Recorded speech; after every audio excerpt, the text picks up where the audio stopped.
Andreas ya.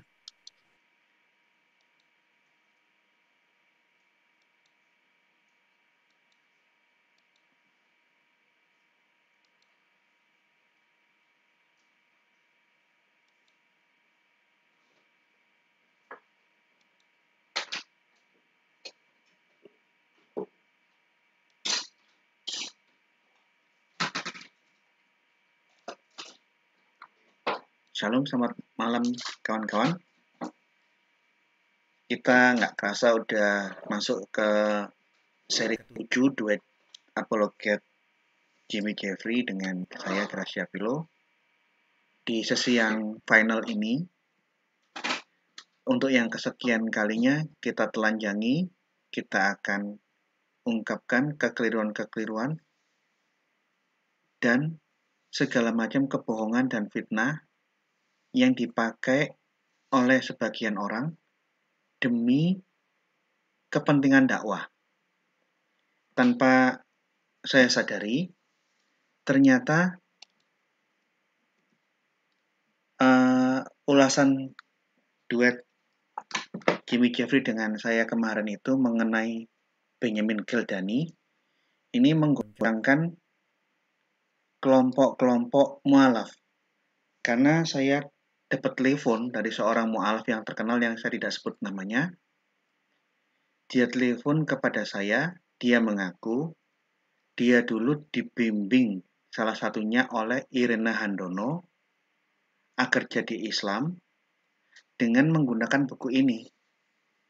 Jadi pada waktu minggu lalu saya dengan Jimmy Jeffrey membedah masalah kebohongan Benjamin Geldani yang dipakai oleh penerbit Muslim sebagai propaganda untuk menggait, mengelabui orang-orang non-Muslim supaya menjadi mu'alaf.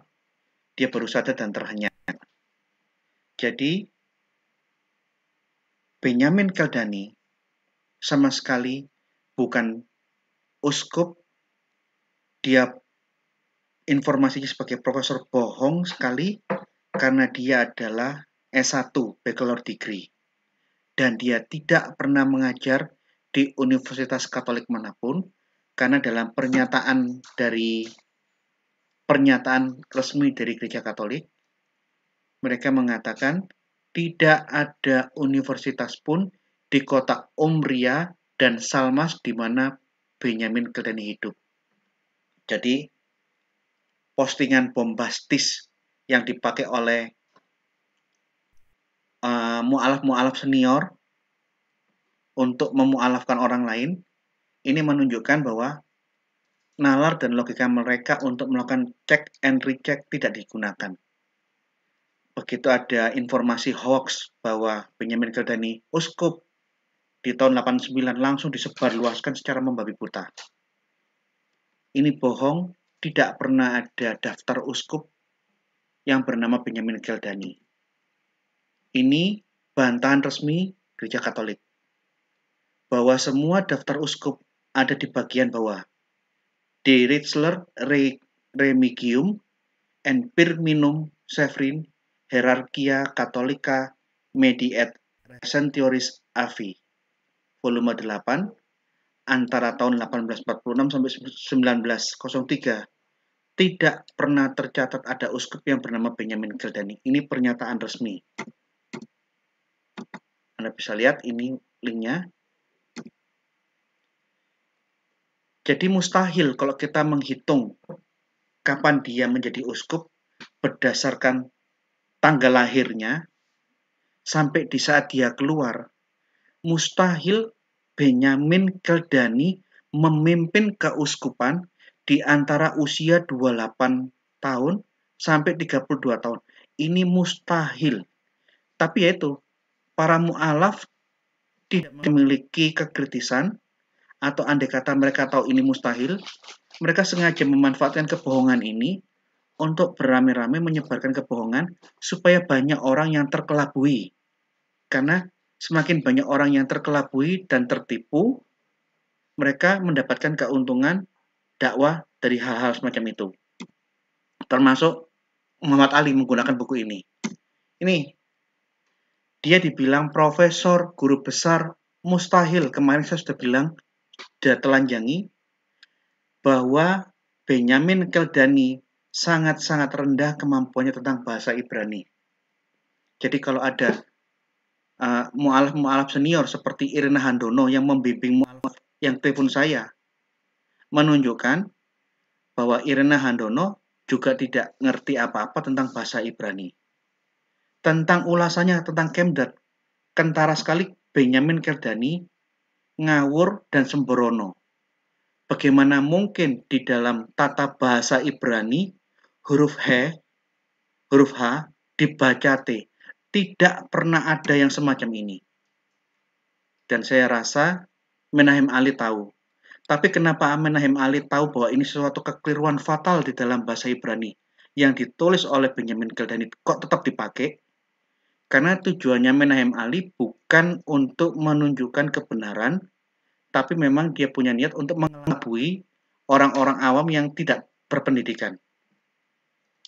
Di dalam Hemdat tidak ada huruf H, baik di awal kalimat maupun di akhir kalimat. Dan tidak pernah ada H di akhir kalimat dalam bahasa Ibrani yang dibaca T seperti kebohongannya Benyamin Keldani. Taf, huruf terakhir Hemdat itu taf, bukan heh. Jadi kalau dia memberikan penjelasan bahwa huruf H dalam bahasa Ibrani bisa dibaca T seperti huruf Arab, ini kentara kebodohan paling memalukan dari Benyamin Keldani, karena dia membayangkan bahwa bahasa Ibrani bisa atau memiliki kaidah seperti tak marbutok di dalam bahasa Arab. Madrasatun, kan yang di akhir kalimatnya kan H, tak marbutok. Madrasatun cenderung dibaca madrasah. Ini hanya ada di dalam bahasa Arab dan tidak ada di dalam bahasa Ibrani. Tanpa malu, dia menuliskan suatu kalimat bahasa Ibrani yang keliru, yang tidak ada di dalam ayat. Dia menuliskan di dalam HG 208, W Yafu Himdat Kol Hagoyim. Ayat yang tidak pernah ada di dalam Alkitab, bukan V Yahu Himdat Kol Hagoyim, tapi Uba'u. Nih, Uba'u Hemdat Kol Hagoyim. Tidak ada kata apa itu W Yafu apa kata Bruce. Yang ada huruf KH, het, bukan huruf he. Jadi dari cara dia membaca dan menguraikan bahasa Ibrani dalam bukunya ini yang disebarluaskan oleh kelompok-kelompok mu'alaf menunjukkan kebodohan yang mengerikan dari Benyamin Keldani. Dan kelompok-kelompok mu'alaf menggunakan ini sebagai pembodohan. Karena orang yang diajak, diperayu, dibodoh-bodohi untuk jadi mu'alaf, mereka nggak ngerti bahasa Ibrani. Jadi saya pada waktu ditelepon sama mu'alaf yang dia di dalam pengakuannya dia sekarang kembali ke Kristen, minta didoakan, dia juga punya sakit. Saya baru tahu, oh ternyata Irina Handono dan kelompok-kelompok mu'alaf senior menggunakan buku sampah yang memalukan ini untuk mengelabui orang. Ini tidak ada kata Wiyahu, tidak ada. Yang ada Uba'u. Jadi dia tidak bisa membedakan huruf het sebelah kiri dengan huruf he. KH, H dengan H itu berbeda. Itu seperti huruf H sama H. Kalau tidak bisa membedakan H sama H, itu yang mengerikan. Itu pakai KH, bukan H, bukan himdat, tapi hemdat. Ini, Anda bisa lihat huruf H di tengah, segaris merah. Bedakan dengan huruf het. CH ini transliterasi bahasa Inggris. Kalau dalam bahasa Indonesia ditulis KH, H. Beda dengan H. Akhir kalimat di aksara kiri bawah itu taf, bukan H. Huruf taf tidak pernah bisa dibaca H, huruf H tidak pernah bisa dibaca taf. Jadi, kalau ada yang menggunakan buku ini untuk memualafkan, Ya memang seperti itulah kualitas dan adab mereka tuh ya seperti itu, tidak punya adab. Ini, coba Anda lihat. Akhiran hi di dalam bahasa Yahudi, sebagaimana dalam bahasa Arab diubah menjadi th atau t. Ini tidak pernah terjadi ini. Dan saya ketawa melihat Ali menggunakan buku ini. Kemungkinan dia sudah tidak punya bahan lagi dan dia kehilangan muka dan dia berusaha mengelabui. Salahnya dia ketemu dengan kelompok seperti Pak Jimmy Jeffrey dan saya yang sangat teliti melihat bahan-bahan yang digunakan. Ya, tidak pernah ada H dibaca T dalam bahasa Ibrani. Bahasa Ibrani tidak mengenal kaidah tak marbutok di dalam bahasa Arab. Tak marbutok itu untuk menunjukkan jenis kelamin kalimat, itu bentuk feminin. Dan ini tidak dikenal dalam bahasa Ibrani. Dan buku yang memalukan seperti ini dipakai oleh Muhammad Ali. Lihat ya sejarah. Kemarin saya sudah jelaskan tentang masalah bahasa Ibrani. Saya sekarang memberikan gambaran umum tentang kronologis kehidupan Benjamin Keldani. Dia lahir 1867. Tahun 86, kira-kira 19 tahun sampai umur 22, dia ngajar di sekolah Anglikan di kotanya. Terus pertanyaannya, dia dipropagandakan, dipromosikan, disebarluaskan, dia besar profesor. Kapan jadi profesornya? Karena di kota itu tidak ada universitas Katolik. Di dalam buku bohong yang menggelikan yang dipakai oleh kaum mu'alaf, tertulis tahun 1896, dia dia keluar dari Katolik. Lah, kan umurnya sekitar 30 tahun. Lah, kalau 30 tahun dia menyatakan keluar dari gereja Katolik, kapan jadi uskupnya? Setelah dia keluar dari gereja Katolik yang sempat bergabung dengan gereja Anglikan, tahun 1903 sampai 04, Profesor Benjamin Keldani pindah bergabung dengan bidat Unitarian.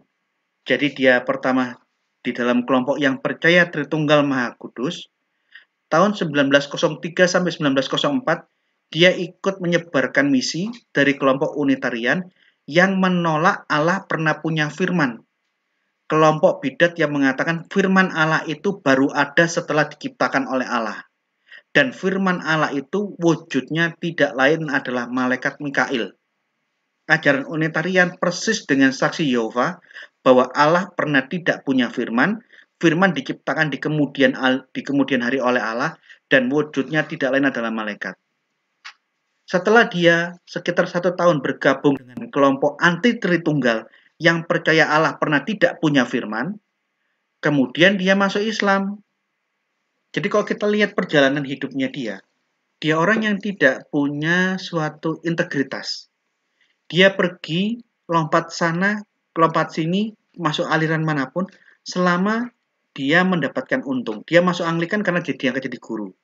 Begitu dia akan jadi guru, dia masuk ke kelompok Unitarian, dan dia digaji untuk menyebarkan menjadi misioner, penginjilnya kelompok Unitarian. Entah kenapa saya tidak tahu dia keluar dari Unitarian, masuk di Islam dan dipakai oleh kelompok Islam yang bukunya sekarang diterbitkan sampai hari ini. Jadi kalau kita melihat sejarah hidupnya dia semacam ini, sekitar umur 33 tahun dia sudah masuk Islam, keluar dari Kristen. Jadi uskupnya kapan? Umur 27 tahun. Umur 28 tahun jadi uskup. Nah, bagi kelompok-kelompok penggiat mu'alaf, dia tidak peduli tentang ketidakmasukakalan yang seperti ini. Karena bagi dia, apapun upaya membohongi dan mengelabui orang, yang penting saya dapat upah dari apa yang saya lakukan. Kira-kira mungkin seperti itu. Jadi saya kaget dikasih tahu bahwa dia dulu dibimbing Irena Handono dengan buku ini. Walah, ya. Memang kelas itu ya kualitasnya mereka. Dan saya ingin mengatakan selanjutnya, selain dia tidak paham bahasa Ibrani, dia juga tidak paham bahasa Ibrani. Dia menggunakan argumentasi yang sudah busuk, argumentasi basi. Dia mengatakan dengan sok pedenya bahwa Parakletos tidak pernah ada di dalam manuskrip bahasa Yunani asli, dokumen kuno manapun. Yang ada adalah Periklitos, yang artinya terpuji, yang mirip dengan arti Hamidah dalam bahasa Arab, yang tidak lain adalah Muhammad. Ini ilmu gatuk, hanya saling mengait-ngaitkan yang tidak ada korelasinya. Ini saya akan telanjangi. Di dalam tulisannya dia mengatakan ini. Orang rasul dari Tuhan yang namanya adalah Ahmad. Ini dia mengutip mengutip Quran. Injil Yohanes yang ditulis dalam bahasa Yunani menggunakan nama Parakletos. Bentuk biadab yang tidak dikenal dalam literatur Yunani klasik. Wih, dia mengatakan Parakletos itu bentuk biadab yang tidak pernah ada dalam bahasa Yunani klasik. Wih, hebat kali. Kalau Parakletos tidak ada dan dimaki dia sebagai ini kata biadab yang tidak dikenal, sebagai gantinya dia mengatakan yang ada itu Periklitos, yang persis cocok dengan Ahmad dalam arti amat terkenal, mulia, dan terpuji dalam tingkat superlatifnya. Pasti merupakan terjemahan dalam bahasa Yunani dari Himda.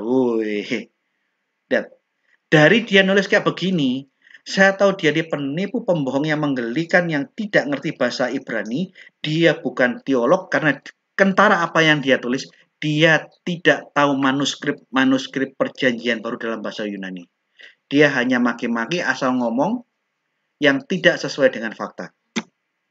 Nih, dia mengatakan terjemahan yang benar harusnya Periklitos. Periklitos itu terpuji itu maksudnya Muhammad. Ini, dia ngotot di dalam bukunya Periklitos. Kita sekarang lihat. Saya di depan mata kita semua, Anda lihat. Papirus bahasa Yunani tertua. Papirus dengan kode P66 dari tahun 125 Masehi. Hanya berbeda jarak 25 tahun dari kematian penulisnya. Tertulis Parakletos. Ini, saya garis bawahi. Baca Parakletos. Injil Yohanes yang tertua, Papirus P66, ditemukan dan teks aslinya terbaca Parakletos. Jadi kalau si Benyamin Gilani tadi mengatakan Parakletos adalah bentuk biadab yang tidak pernah ada di dalam literatur Yunani klasik, itu menunjukkan dia bodoh dan pembohong, dan kebodohan pembohongan ini dipakai untuk membodohi orang-orang lain oleh kelompok-kelompok mu'alaf termasuk Menahem Ali.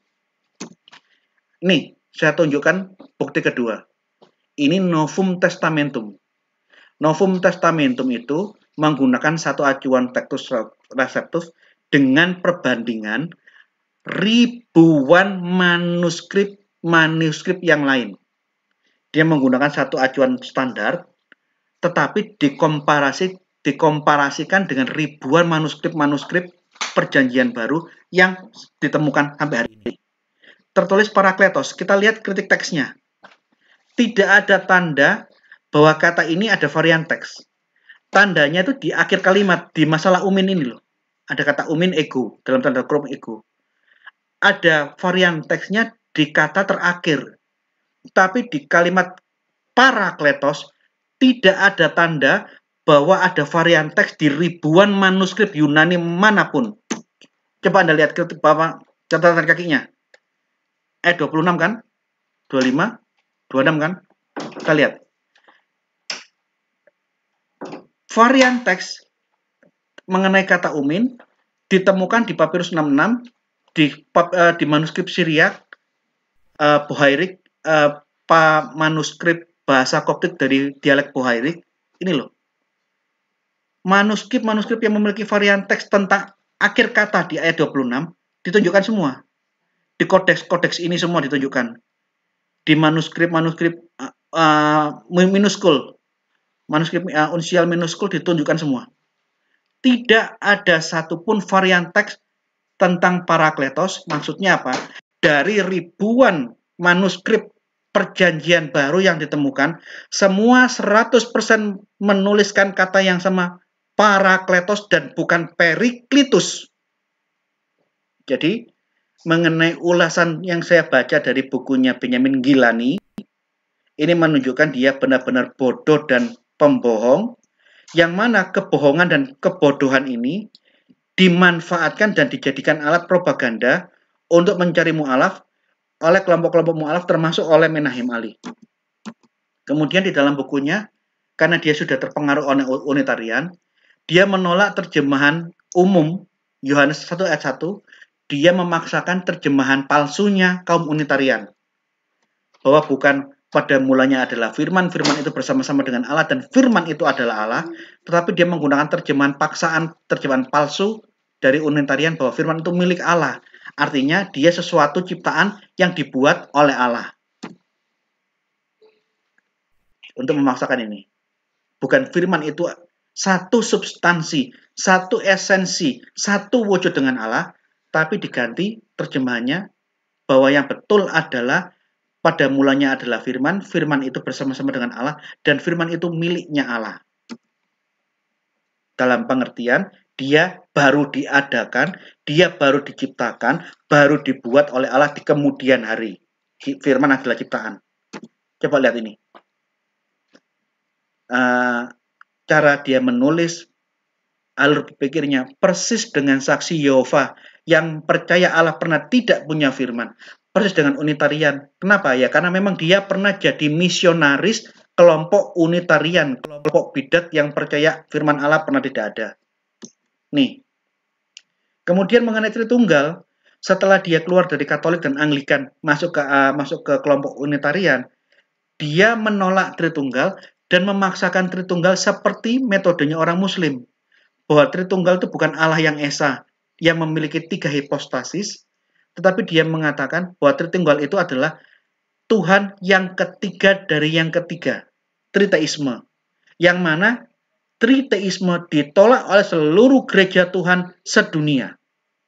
Yang meyakini Tuhan itu ada 3, ketiga dari yang 3, itu aliran sesat Mormon. Jadi, ya, namanya dia memang diawali dari orang yang tidak memiliki integritas, dia penipu dan pembohong, maka dia nulisnya ya semakin lama semakin ngawur-ngawur. Seperti ini. Ini cara dia nulis, saya akan tahu bahwa dia ini orang yang sama sekali tidak punya data-data secara otentik. Dia asal ngomong, asal jeplak. Persis dengan kelompok Oneness, dengan kelompok Saksi Yehova dan Unitarian. Coba, argumentasi kelompok bidat umumnya dibilang apa? Persis dengan yang ditulis Benjamin Gilani. Kaisar Konstantin melambangkan sebuah rezim teror dan perang yang sengit terhadap kaum Unitarian Ahlul Tauhid yang di timur berakhir selama 3,5 abad. Ketika kaum muslim menegakkan agama Allah dan mengambil kekuasaan. Dia menulis dengan sembrono, dengan fitnah, bahwa Konstantin meneror, membantai rezim teror kaum Unitarian. Ini palsu, ini terbalik. Malah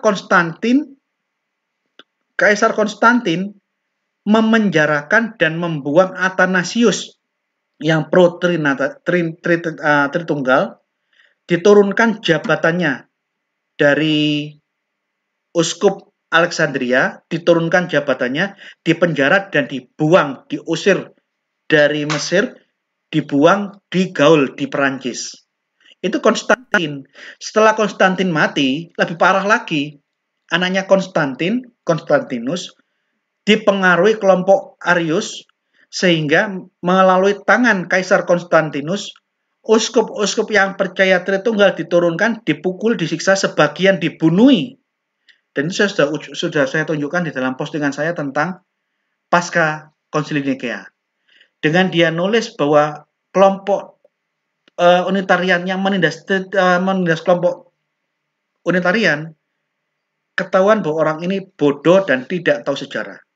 Coba, pada waktu konsili dikatakan terdapat puluhan kitab Injil dan epistel yang memuat nama-nama para rasul dan sahabat-sahabat Yesus lainnya, yang dianggap sakral oleh berbagai macam komunitas Kristen, tetapi ditolak oleh Konsili Nikea karena dianggap palsu. Loh, masa ada uskup yang seperti ini? Ya jelaslah, Injil-Injil apokrif, Injil Thomas, Injil Yudas yang baru ditulis ratusan tahun dari abad pertama tidak dianggap sebagai Injil karena itu memang Injil palsu. Jadi kalau sampai ada uskup yang tidak tahu kitab-kitab apokrif yang baru ditulis di abad kedua, abad 3, abad 5, abad 6, dan menganggap bahwa kitab-kitab palsu yang baru ditulis di 200, 300, 400 tahun dari zamannya para rasul dianggap sebagai kitab yang sakral, ini menunjukkan kegoblokan yang paling mengerikan. Dan yang seperti ini dipakai oleh Muhammad Ali dan kaum mu'alaf. Ini ya, Konsili Nikea tidak pernah membahas tentang Tritunggal. Tidak pernah membahas tentang kitab-kitab apokrif. Dia hanya membahas firman Allah itu ciptaan atau bukan ciptaan. Firman Allah itu khotim atau dia makhluk. Tidak pernah ada pembahasan kitab suci. Kitab-kitab palsu yang baru ditulis ratusan tahun pasca kematian para rasul, yang mengatasnamakan para rasul, otomatis tertolak. Kita tidak memerlukan kitab-kitab palsu untuk mendongkrak citra kekristenan. Kristenan agama jujur, agama benar, agama kasih. Kami tidak memerlukan kebohongan-kebohongan dalam propaganda seperti kelompok-kelompok yang menggunakan buku ini. Tidak ada pembahasan Tritunggal. Tritunggal dipertahankan secara aklamasi. Karena kalau sampai mengatakan firman Allah itu baru ada setelah Allah menciptakannya di kemudian hari, itu merusak keesaan Allah Tritunggal. Mereka semua sepakat mempertahankan Allah itu esa, dia memiliki firman dan memiliki hayat. Titik. Kalau ada salah satu yang merupakan ciptaan, itu akan merusak keesaan Allah Tritunggal. Tritunggal tidak pernah dibahas, tapi dipertahankan dari ajaran sesatnya Arius bahwa Tuhan pernah tidak punya firman atau firman itu sesuatu makhluk, suatu ciptaan. Ini yang dibahas. Jadi, Konsili Nikea hanya menegaskan keesaan Allah dalam rumusan Tritunggal Maha Kudus. Athanasius yang dipenjara, dibuang, diturunkan jabatannya, dia menderita atas hasutannya kelompok Arius kepada Kaisar Konstantin. Imam-imam uskup-uskup gereja sedunia di wilayahnya kekuasaan Roma yang pro-trinitarian diturunkan, dipukuli, disiksa, bahkan dibunuh. Uskup Samosata dikepruk kepalanya dengan batu sampai mati. Ini saya sudah ulas di dalam postingan saya di entah GB berapa tentang pasca Konsili Nikea. Bapak-bapak gereja mencatat penyiksaan-penyiksaan dan penindasan dan pembunuhan-pembunuhan yang terjadi oleh kelompok Unitarian yang menggunakan tangan kaisar. Jadi, yang sesungguhnya diputar balik. Jadi Benjamin kali ini uskup, enggak. Tidak ada uskup Salmas. Gereja Katolik sudah memberikan pernyataan resmi, tidak ada. Tidak ada orang Katolik yang mengenal uskup yang bernama Benjamin Gilani, tidak ada yang kenal. Kecuali mungkin Muhammad Ali. Dia tidak pernah tercatat sebagai pengajar Katolik di universitas manapun. Di SMA Katolik manapun aja dia tidak pernah mengajar, apalagi dikatakan dia profesor Katolik. Profesor dari mana coba? Wong di SMA aja kamu nggak pernah ngajar kok. Kamu hanya pernah ngajar di SMA Anglikan. Ini SMA Anglikan. Di usia 19 sampai 22 tahun dia ngajar di sekolahnya Anglikan. Tidak pernah ngajar di sekolah Katolik manapun. Dan di tempat dia hidup tidak ada universitas. Jadi mustahil ada guru besar, mustahil ada profesor seperti bualannya propaganda kelompok-kelompok penerbit muslim. Ya, dia hanya S1 baccalaureate degree, dia masuk Anglikan, kemudian dia keluar menjadi ikut pengikut Unitarian, kemudian jadi muslim. Setelah dia jadi kayak kutu lompat dari Katolik masuk Anglikan, Anglikan masuk Unitarian, dari Unitarian masuk Muslim. Setelah masuk Muslim dia mendapatkan banyak gelar uskup lah, guru besar lah, profesor lah, teolog Katolik ternama bla bla bla, dengan kajian yang menggelikan seperti yang saya sampaikan tadi, yang mana buku ini dipakai oleh Irena Handono, kata mu'alaf itu, dan Menahem Ali. Dipakai oleh Menahem Ali. Ya, demikian penjelasan saya. Silakan Pak Jimmy Jeffrey melanjutkan. Ya, terima kasih.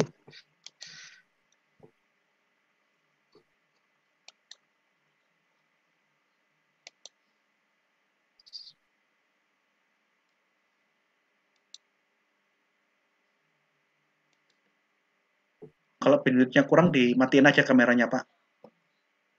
Oke. Ya, sebelum lanjut, saya teringat kritikan Menam Ali terhadap penggunaan buku yang ditulis oleh Rafat Amari. Dia mempersoalkan penerbitnya nggak jelas, termasuk Rafat Amarinya sendiri. Nah, herannya justru dia gunakan Benjamin Keldani yang ternyata seperti pemaparan Pak Gratia jauh lebih parah. Jadi ini apakah ini semacam standar ganda atau bagaimana, saya kurang tahu. Oke, saya masuk ke pembahasan tentang Arab keturunan Ismail dan Bapak Gereja Jerome, yang sebenarnya ini sudah dibahas beberapa kali dalam seri-seri sebelumnya, tetapi Menaham Ali masih tetap concern mengulang-ulang pembahasan seputar Arab.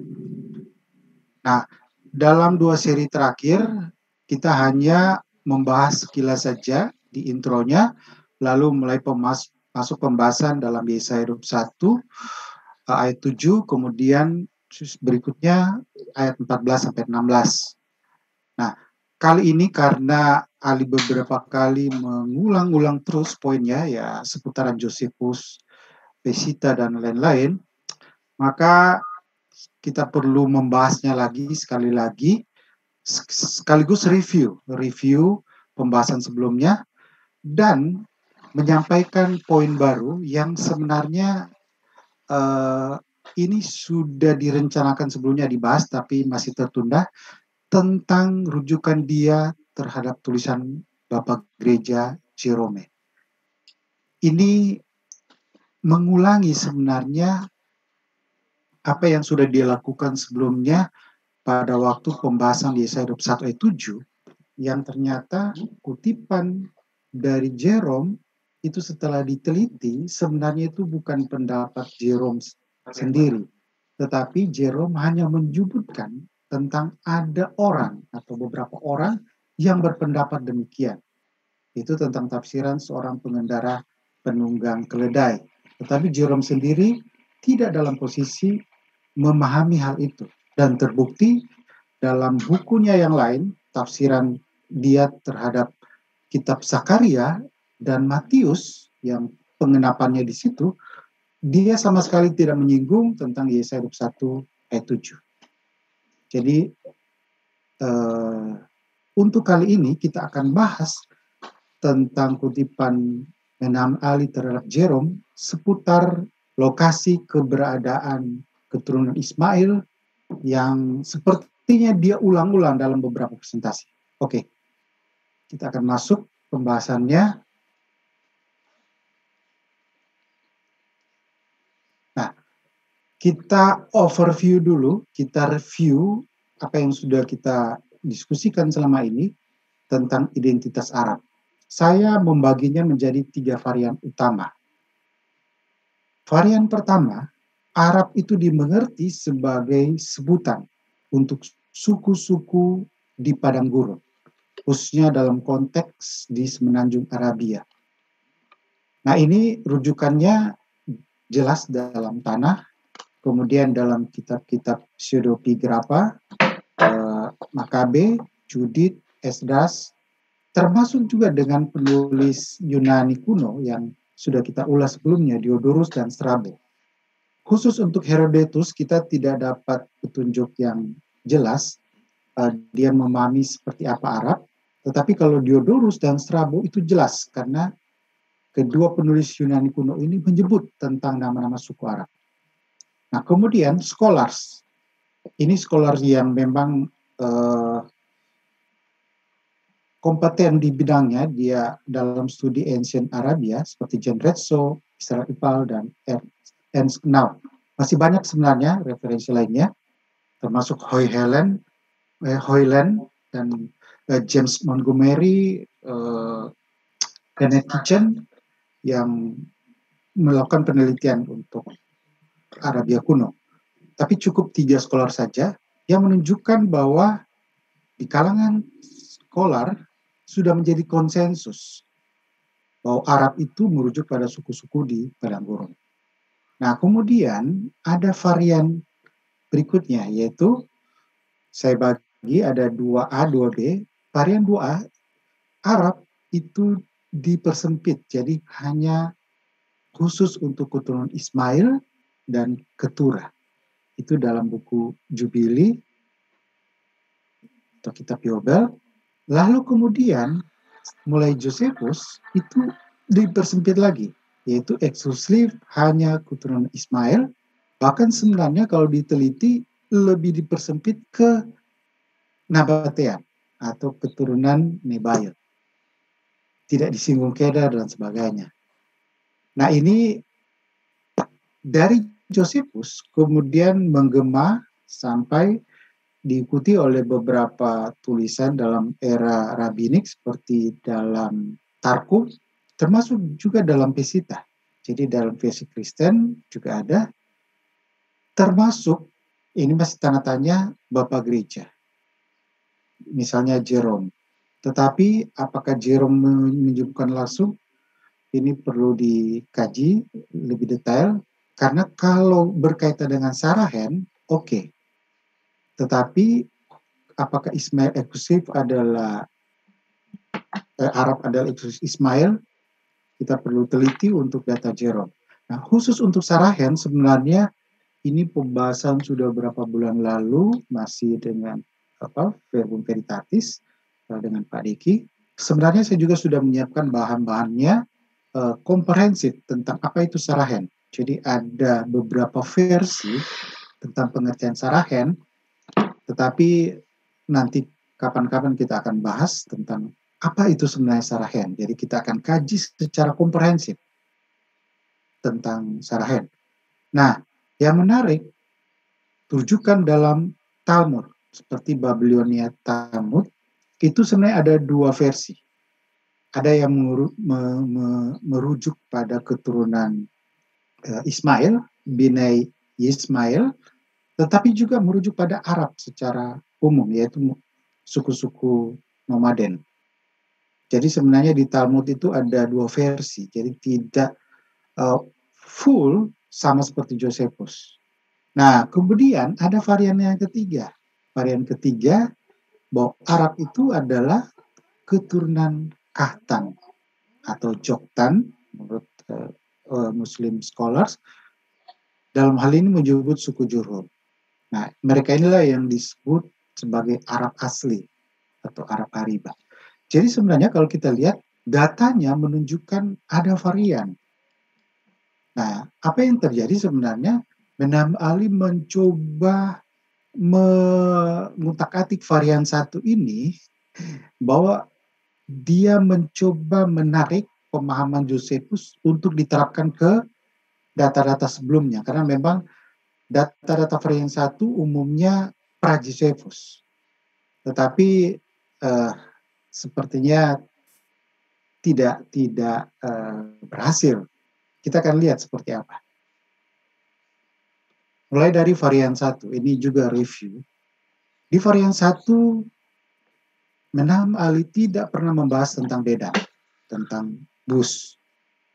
Yang jelas sekali dalam Yeremia maupun Yeskiel itu menyebut bahwa Dedan itu adalah disebut Arab. Dan Dedan jelas. Dedan bukan keturunan Ismail. Oke, jadi saya kira ini bukti data yang clear dan Menam Ali tidak pernah membahas. Bahkan menariknya agak lucu juga sih, waktu mengurai tentang Yesaya 21 ayat 14 sampai 16 tentang pemahaman dia nabi yang selamat dari pedang, dia tidak menampilkan ayat 13. Kenapa? Karena ayat 13 disebut tentang ucapan ilahi terhadap Arabia, lalu menyebut kafilah Dedan. Kita sudah bahas sebelumnya. Jadi Dedan termasuk juga Bus, ini kunci yang memang tidak bisa diotak-atik lagi. Bahwa dalam tanah jelas sekali bahwa selain keturunan Ismail juga disebut Arab seperti Dedan, Rus. Nah, yang ahli berulang-ulang angkat tentang Edom, Moab, dan Amon, yang sebenarnya sudah saya jelaskan sebelumnya. Edom, Moab, dan Amon itu dalam kategori swing. Jadi dia bisa dianggap Arab atau tidak. Dalam konteks Salomo waktu itu dianggap sebagai Arab. Tetapi dalam waktu tertentu, misalnya dalam Nehemia, mereka menjadi sebuah entitas yang independen. Jadi dia disebut sebagai bangsa Amon. Tetapi dalam pengertian bahwa Arab itu adalah suku-suku dan pasir, dia bisa masuk.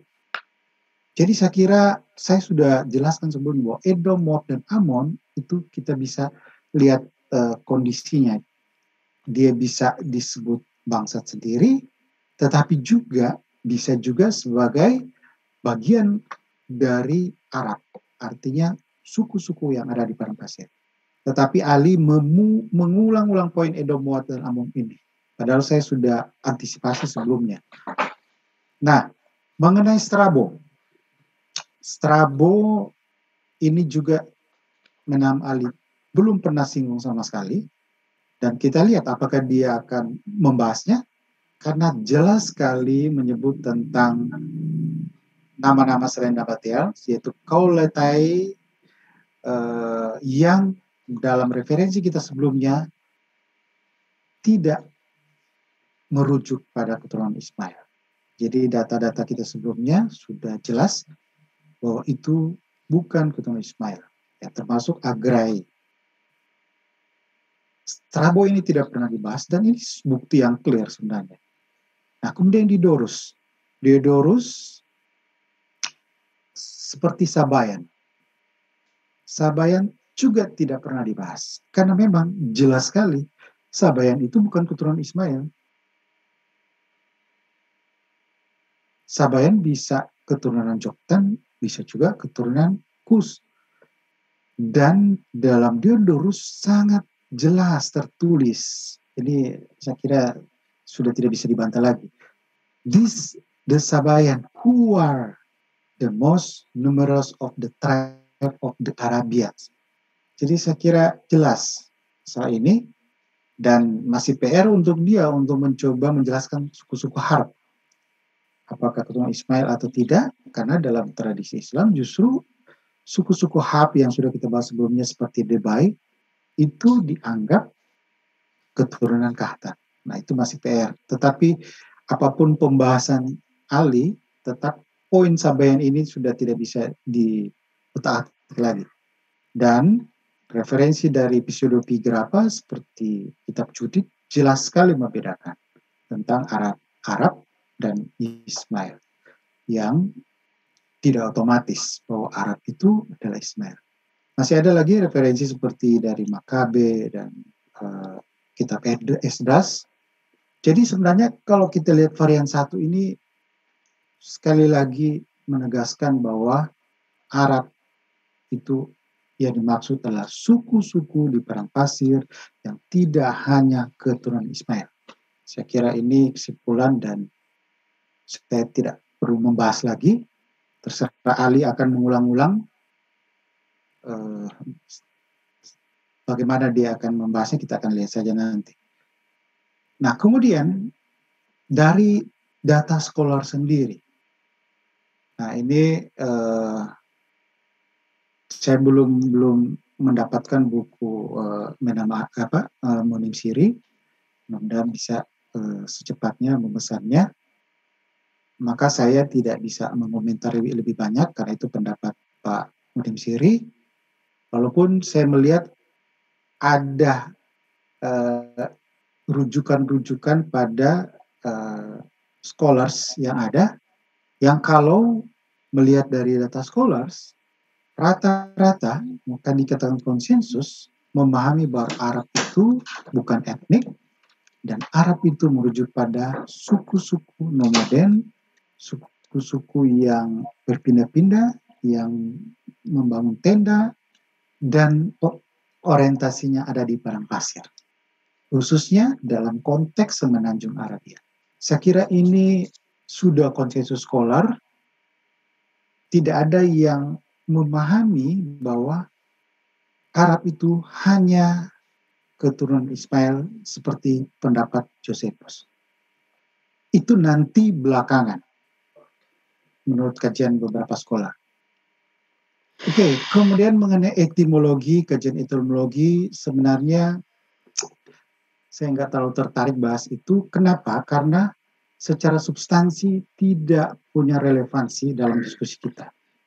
Karena jelas sekali Arab dan Ismail itu tidak kognet, tidak ada kaitannya kalau teliti. Nah, Ali mencoba mencari hubungannya.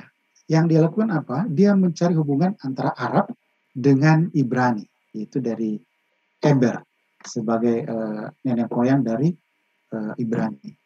Nah, itu kalaupun ada kaitannya, itu antara Arab dengan Ibrani Eber. Yang menjadi masalah sekarang ini Arab dengan Ismail. Saya kira kita harus fokus pembahasan ini. Jadi jangan terlalu mengaitkan. Bahkan pada pembahasan sebelumnya dia mencoba merujuk dalam referensi Akkadian tentang kata Arabu yang artinya bagian barat. Nah, dia mencoba mengaitkan dengan posisi keturunan Ismail yang ada di daerah Mesopotamia, ya bagian barat Mesopotamia. Saya kira tidak seperti itu.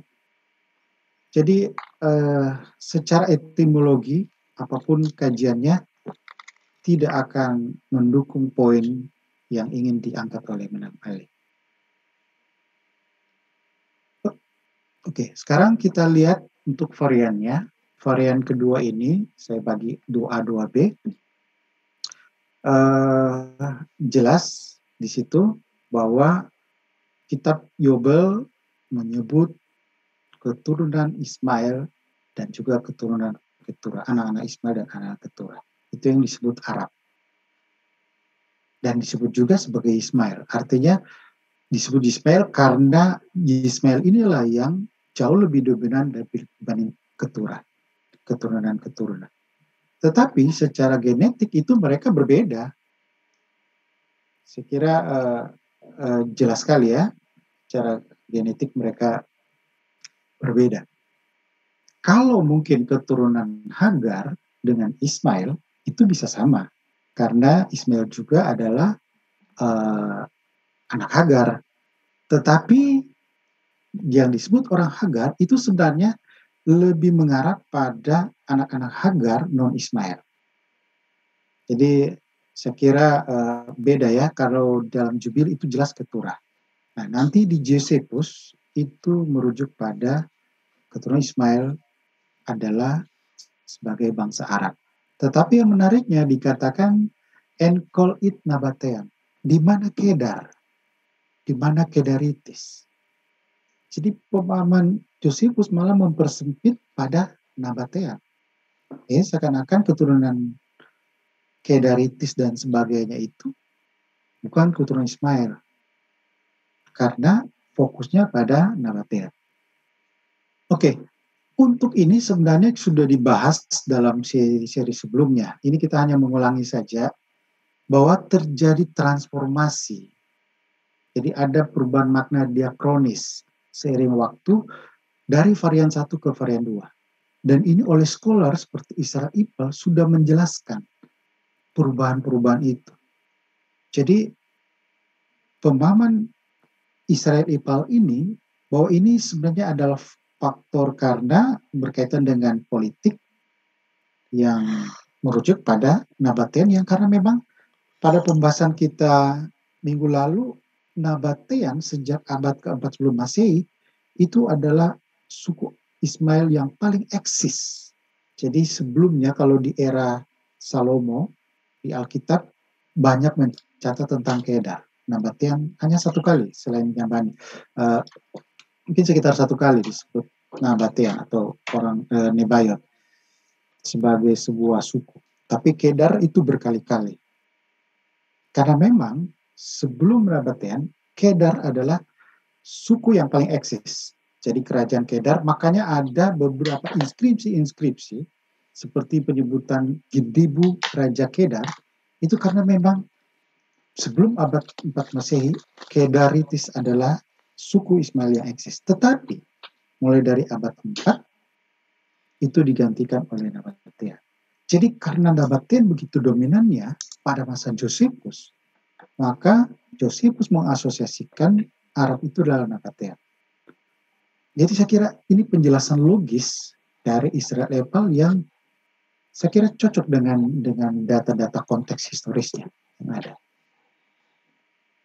Nah, kemudian dalam Babylon Talmud sendiri, misalnya dalam tulisan scholar Carol Bekos, ini Ismail in Borders, dia menyebutkan di sini ada tulisannya. Nah, the word Arab is used to refer to an Arab, a member of an ethnic group associated with a nomadic lifestyle and Binai Ismail. Jadi kata Arab itu merujuk ada dua, ke khusus keturunan Ismail dan juga merujuk pada grup atau suku-suku nomaden. Nah, jadi tidak dalam Talmud sendiri tidak eksklusif bahwa Arab itu adalah keturunan Ismail. Nah, di sini ditulis lagi, the Babylon Talmud makes several reference to Arab, most often to Taya, an Arab tribe associated with caravan and Bedouin lifestyle. Nah, ini menarik juga. Saya belum melihat ulasan Menam Ali dari Quran sendiri tentang kata Arab. Apakah Arab dalam Quran itu merujuk pada keturunan Ismail atau merujuk pada orang-orang Bedoin? Nah, ini silakan Ali mengulas, karena memang saya melihat rata-rata atau semua memang dia membahas ayat Alkitab dan referensi-referensi Yudaisme dan kekristenan. Maka tentu karena sudah membahas ayat Alkitab, kita perlu menjawabnya, meluruskan pemahaman yang keliru dari ayat Alkitab yang salah tafsir. 2 seri sebelumnya kita sudah bahas tentang Yesaya 21 ayat 7 dan ayat 14 sampai 16. Nah, sekarang varian 3. Nah, varian 3 ini kita lihat pembahasan nanti, kalau nggak salah dia akan membahas tentang Arab Ariba, Arab Mustariba, karena memang dari data Muslim scholar awal, ulama Islam awal, memang berbeda. Makanya saya menyebutnya jadi varian 3, karena ya mereka maksudkan Arab itu merujuk pada keturunan Qahtan. Keturunan Qahtan, atau mereka disebut juga suku Jurhum. Mungkin ada lagi selain suku Jurhum, dan disebut sebagai Arab asli atau Arab Ariba. Sedangkan keturunan Ismail itu Arab yang diarabkan, Arab Mustariba. Jadi berbeda sekali. Jadi saya lihat, saya ringkaskan ada 3 varian. Varian 1, bahwa Arab itu merujuk suku-suku padang pasir. Varian 2, khusus untuk Josephus mempersempit pada keturunan Ismail, bahkan khusus Nebayot. Dan varian 3, dalam tradisi Islam merujuk pada keturunan Qahtan. Nah, khusus untuk varian 2, kita sudah bisa jelaskan seperti penjelasan Israel Epal, yaitu ada transformasi perubahan makna dipersempit pada keturunan Ismail. Tetapi secara substansi, kita masih merujuk pada varian 1, karena itulah data realnya, bahwa suku-suku Arab itu bukan hanya keturunan Ismail. Nah, untuk varian 3 kita tidak banyak komentar, karena itu bagian dari teologi Islam, dan silakan Menam Ali menjelaskannya. Oke, sekarang kita masuk pada Jerome. Nah, ini pembahasan yang sempat tertunda-tunda, dan Menam Ali berulang-ulang mengambil rujukan ini. Saya menampilkan langsung dua versi arsinya dalam bahasa Latin dan terjemahannya bahasa Inggris. Nah, di sini kita perhatikan ada beberapa kata kunci yang menjadi poin Menam Ali, yaitu penyebutan tentang Kedar in deserto. Pertama, kemudian penyebutan temam et austrum.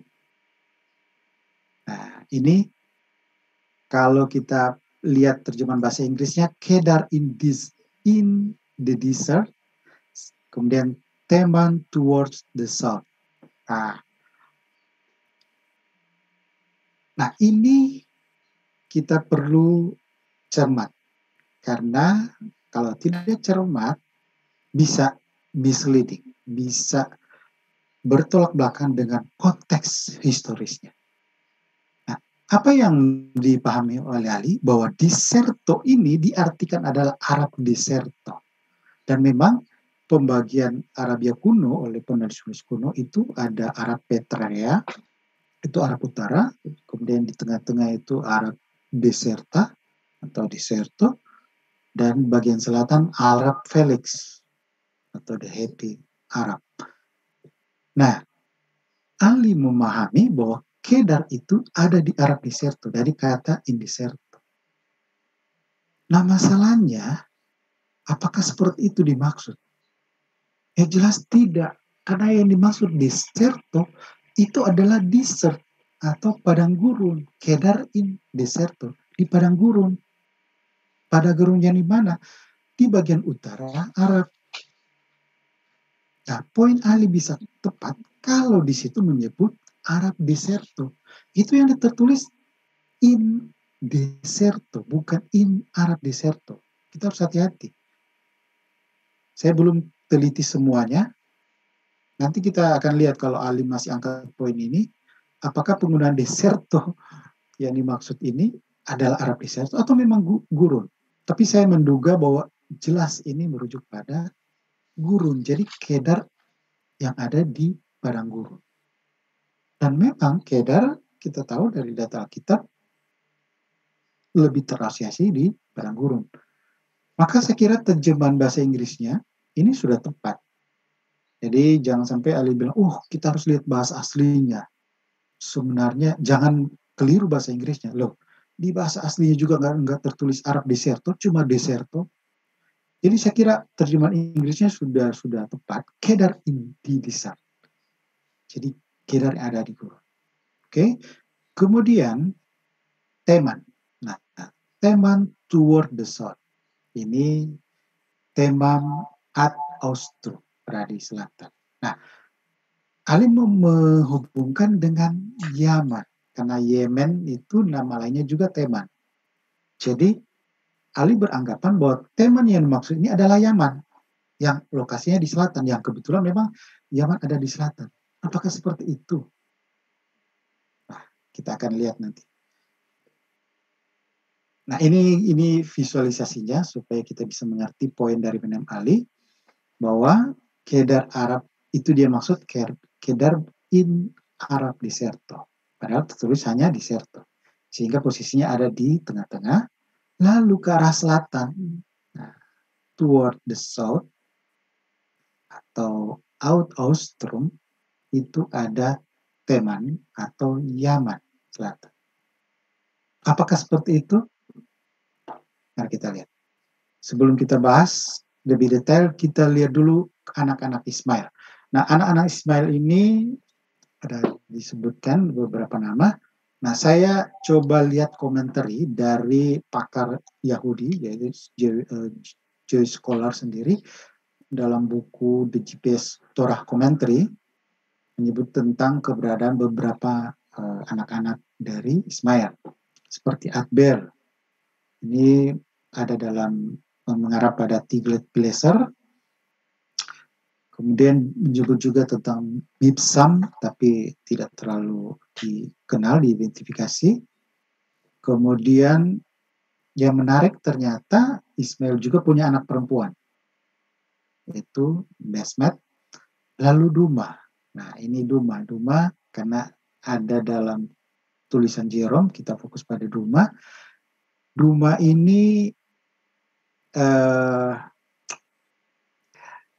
terletak berada di daerah utara dari Arabia Desert. Jadi dari padang gurun, padang Arab berada di bagian utara, di bagian timur Teluk Akaba.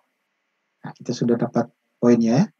Kemudian tema atau teman, jadi nama salah, berbeda nama itu, tulisan, itu berada di utara dari Dedan. Nah, ini perhatikan ada penyebutan Dedan, Northeast Dedan. Nah, kemudian di sini ada Nebayot dan selanjutnya Kedar. Nah, Kedar ini lebih diasosiasikan pada daerah padang pasir yang ini di a wide area of the desert region. Nah, jadi kita lihat sudah ada kecocokan bahwa Kedar ini merujuk pada gurun padang pasir, jadi menyebar. Nah, untuk jelasnya kita lihat visualisasinya. Ini dari peta yang dari buku Naum Sarma. Dia memplotting Duma, perhatikan di sini. Lalu Duma tadi kan dikatakan di bagian utara dari Arabia, jadi ini bagian utara. Di bagian timur dari Teluk Akaba. Ini adalah Teluk Akaba timurnya, berarti Duma. Jadi cocok. Kemudian Teman itu berada di utara dari Dedan. Di sini ada Dedan. Nah, jadi sebenarnya kita sudah melihat dari sini keanehan atau kekeliruan penafsiran Ali terhadap Jerome. Kita sudah bisa lihat. Nah, sekarang sebelum kita akan detailkan itu, kita lihat dulu data tentang bagian tentang keturunan dari Ismail.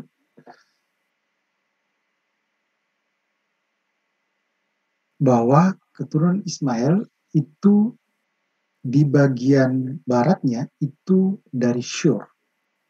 Nah, Shur itu dikatakan dekat dengan Misraim. Nah, Misraim itu adalah nama lain Mesir. Dari peta ini kita bisa lihat bahwa Shur ini tepat berada sebelah timur dari Mesir.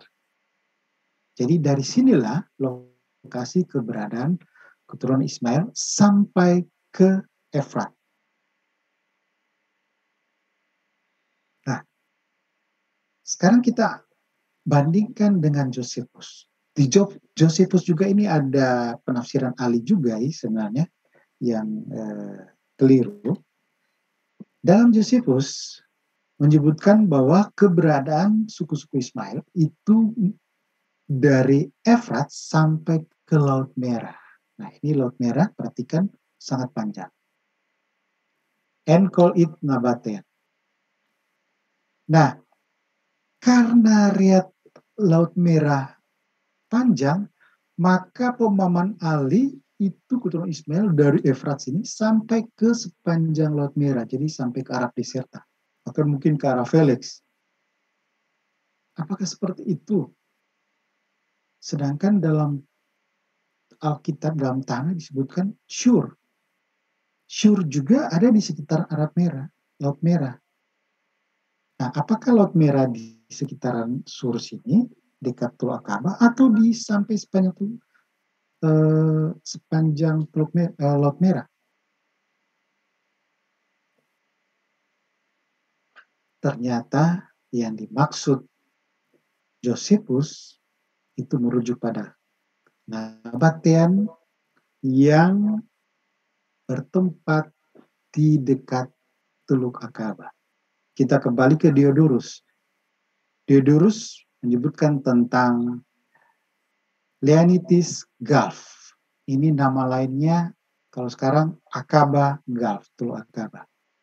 Which are many inhabited villages of Arab who are known as Nabatean. Jadi ditinggali oleh desa-desa orang Arab yang disebut Nabatean. Jadi Nabatean ini ada di sekitar Teluk Akaba, seperti ini. Sehingga Strabo juga menyebutkan seperti itu.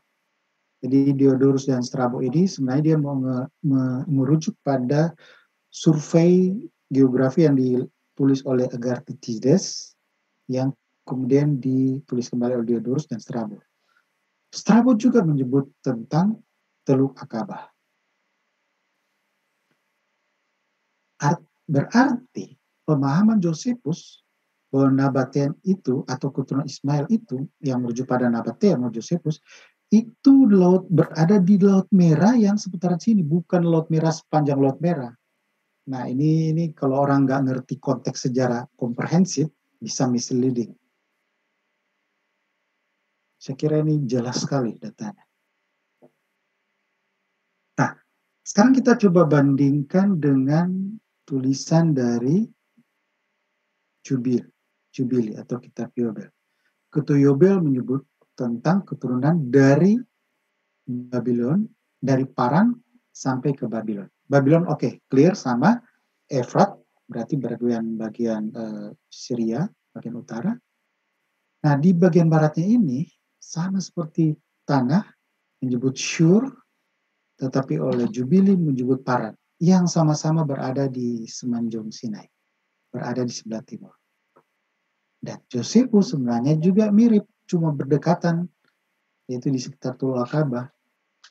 Jadi sama sekali tidak ada pemahaman bahwa keturunan Ismail itu ada di sepanjang Laut Merah, walaupun menyebut Laut Merah. Jadi Laut Merah konteksnya itu adalah Laut Merah yang terdapat Teluk Akaba. Oke, sekaligus ini pembahasan khusus untuk Josephus yang juga beberapa kali diulangi oleh Imam Ali, bahkan sebenarnya dari tulisan diskusi FB dia sudah menyebut tentang Josephus dan saya sudah ulas dalam blog tentang hal itu. Nah, sekarang kembali ke lokasi Teman Dedan yang sudah kita uraikan tadi. Nah, Teman sendiri yang dimaksud itu bukan Teman Yaman, tetapi Teman yang dimaksud adalah oasis Teman yang ada di Arabia Utara, yang posisinya berada di atas Dedan.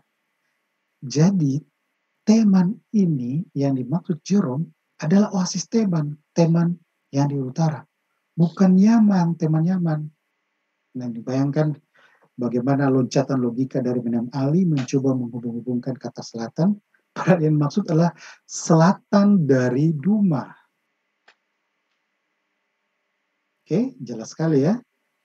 Jerome menjelaskan tentang Kedar pertama, berada di daerah gurun. Ini adalah gurun Syro-Arabia, bahkan sampai di Sinai sebenarnya, karena di daerah Sinai ini bagian timur itu ditemukan inskripsi yang menyebut tentang Raja Gindibu yang adalah keturunan Kedar itu di daerah timur. Jadi sebenarnya Kedar ini juga ada di daerah Sinai, memang awalnya dari situ sampai ke daerah gurun daerah Arabah atau gurun Syro-Arabian. Lalu Jerome menyebut sesudah Kedar Duma. Kemudian dari Duma ke arah selatan Teman. Jadi saya kira jelas sekali ya dari peta ini membantu kita. Nah, lebih jelas lagi dalam inskripsi ini peta Gomelsis ini adalah lokasi-lokasi dari tempat ditemukan banyak inskripsi, termasuk di sini ada Al-Ula. Al-Ula ini adalah nama lain dari Dedan. Jadi dulu Dedan, lalu masa kini sudah jadi Al-Ula. Nah, di bagian utara, di bagian atasnya itu ada Teman. Jadi sekali lagi Teman yang dimaksud adalah oasis Teman seperti di sini. Dan inilah tempat Raja Babylon Nabonidus yang sekian tahun berada di Teman. Nah, kemudian kita masuk lagi poin yang baru lagi tentang ini sebenarnya juga sudah tertunda dibahas tentang rujukan Menam Ali terhadap German scholars bernama Ernst Nauf. Ini dalam buku yang tulis dalam bahasa Jerman bahwa menurut Ali, Ernst Nauf mengatakan bahwa keturunan Ismail itu ada di Arab Deserto.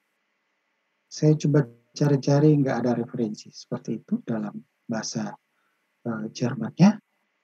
Yang saya dapatkan itu dalam bahasa Jermannya, ini tertulis Kedar Isnah Seiner Selisen, yang kalau diartikan Kedar adalah suku keturunan Ismail yang utama dalam hal wilayah yang luas dan durasi waktu. Nah, ini terjemahan dinamis ya. Lalu dalam kalimat berikutnya dalam bahasa Jerman itu kalau diartikan, kita dapat menjumpai suku ini di daerah Palmeren, ini dekat Dedan ya, kemudian yang ada di selatan Syria itu, kemudian di Moab. Nah, Moab itu berarti di bagian timur Israel, kemudian Widi Sir di sebelah timur delta Sungai Nil. Jadi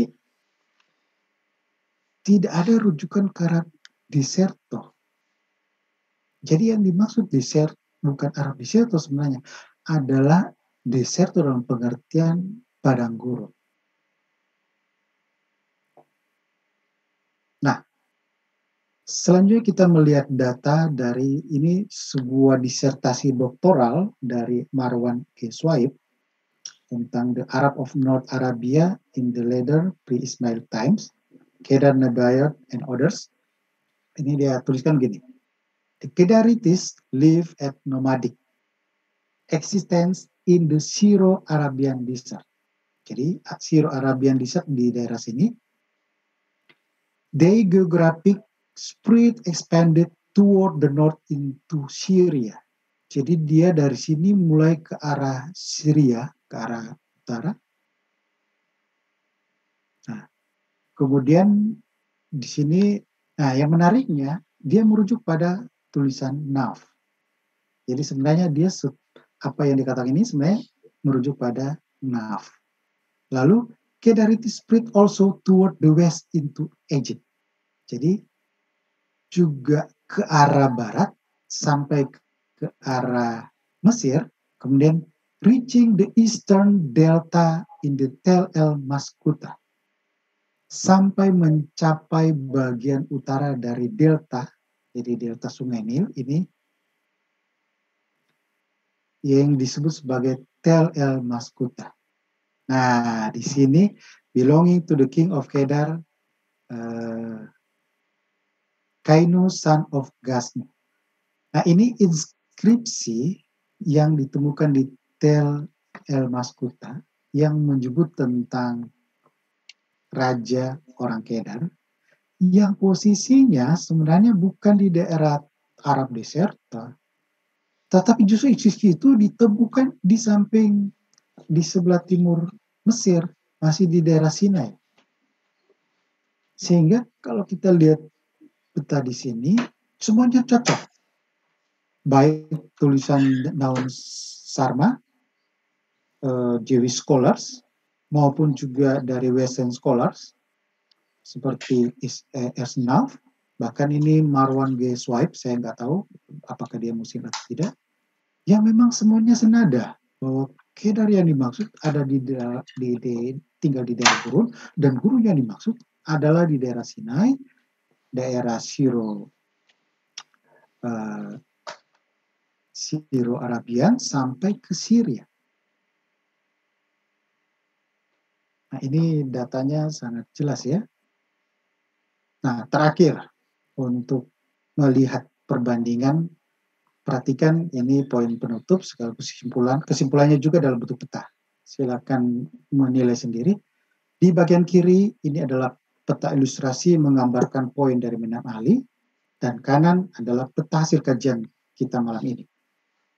Perhatikan, Ali beranggapan bahwa Kedar itu diartikan ada di Deserto, yang diartikan Arab Deserto, berarti dia ada di Arab Diserta di daerah tengah ini, lalu ke arah selatan berjumpa dengan Teman atau Yaman. Padahal kita sudah baca kajiannya, ternyata Kedar itu ada di Deserto, bukan Arab Deserto. Yaitu di bagian sini. Lalu sesudah itu, perhatikan kata-kata Jerome, sesudah dia menyebut Kedar, dia menyebut Duma. Oke. Sesudah dia menyebut Duma, dia menyebut Teman ke arah selatan. Artinya arah selatan dari Duma, ya oasis Teman sini. Bukan selatan terus sampai ke Felix. Dan konteks Teman inilah, oasis Teman itu cocok semua dengan data historis. Oke, jadi kita sudah 2 kali pembahasan tentang Jerome yang dipelintir, dimanipulasi maknanya oleh Imam Ali. Pertama, pembahasan kita minggu lalu yang beranggapan bahwa Jerome berpendapat Yesaya 21:7 itu nubuatan tentang pengendara kedelai, padahal itu pendapat orang. Dan kedua, kita sudah buktikan bahwa apa yang dipahami Imam Ali terhadap Jerome justru keliru. Jadi Jerome maksudkan sesuai dengan pembahasan kita, Teman bukan Yaman, tetapi Teman adalah oasis Teman. Dan Kedar itu bukan di Arab Deserto, tetapi tepatnya Arab Deserto atau Kedar ada di Arab. Oke, terima kasih pembahasannya. Terima kasih Pak Jimmy Jeffrey dan Pak Gracia. Kajian akademis hari ini sangat jelas, tersaji dengan rapi beserta referensi-referensi yang diberikan. Jadi kita sangat menganjurkan para pendengar untuk mengkaji kebenarannya. Dan dengan tulus tentunya kita kembalikan ke para pendengar untuk menilainya masing-masingnya. Oke teman-teman, sebelum memasuki sesi tanya-jawab, seperti biasa jangan lupa untuk BPJS-nya, artinya berkati pelayanan kami dengan jempol dan subscribe-nya. Tentunya pada channel Pak Jimmy Jeffrey, channel Apologia Historia, channelnya Pak Gracia Pelo, channel Inyo Manis, dan channel-channel yang ikut merelay sesi kajian akademis malam hari ini.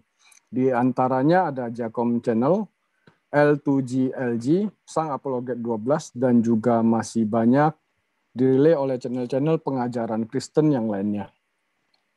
Pesan kami, jangan diamkan talenta yang diberikan Tuhan untuk kita. Masing-masing mempunyai kemampuan, jadi jangan sia-siakan kepercayaan yang Tuhan berikan kepada kita. Jadi bagi generasi milenial, jangan istirahatkan jari-jari Anda untuk merepost, resend, atau mungkin mentranslate ke bahasa lain. Kita kirimkan ke orang-orang yang membutuhkan pengajaran, agar semua terberkati seperti kita juga yang langsung mempelajarinya di sini. Oke, bagi yang berkenan bergabung dengan kami, Keluarga Iman Rasuli, bisa di aplikasi link lynk.id Keluarga Iman Rasuli, satu aplikasi untuk semua. Dan juga bisa melalui aplikasi Telegram di t.me/Keluarga Iman Rasuli. Terima kasih semua, stay tune di